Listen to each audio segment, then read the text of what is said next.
As యూజువల్‌గా నా morning అయితే ఒక banana, some warm water and with this beautiful natures అయితే స్టార్ట్ అయిపోయింది. నేను ఈరోజైతే మీకు ఒక హెల్తీ బ్రేక్‌ఫాస్ట్ అయిన పెసర దోస విత్ పల్లీ చట్నీ చూపించబోతున్నాను. ఫస్ట్ అయితే ఒక కప్ పచ్చిపెసలు అండ్ గుప్పెడు బియ్యం మంచిగా క్లీన్ చేసుకొని ఓవర్‌నైట్ సోక్ చేసుకోవాలి. నెక్స్ట్ డే మార్నింగ్ ఆనియన్స్ చిన్నగా కట్ చేసుకొని అండ్ క్యారెట్‌ని కూడా తురుముకొని పక్కన పెట్టుకోవాలి.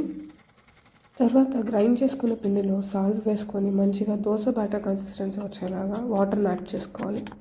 ఇక్కడ ఒక చిన్న టిప్ ఏంటంటే గ్రైండ్ చేసుకున్నప్పుడు దాంట్లో ఒక చిన్న అల్లం ముక్క అండ్ ఒక పచ్చిమిర్చి వేసుకుంటే టేస్ట్ చాలా బాగుంటుంది.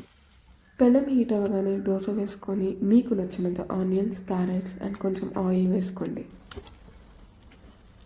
That's it, the crispiest and the healthiest dosa is ready. ఇప్పుడైతే పల్లీ చట్నీ కోసం ఫస్ట్ పచ్చిమిర్చి వేసుకొని ఫ్రై చేసుకోండి. తర్వాత పల్లీలు వేసుకొని ఫ్రై చేసి 1 టేబుల్ స్పూన్ ఆఫ్ ఆయిల్ వేయండి అండ్ బ్రౌనిష్ కలర్ వచ్చేంత వరకు ఫ్రై చేసుకోండి.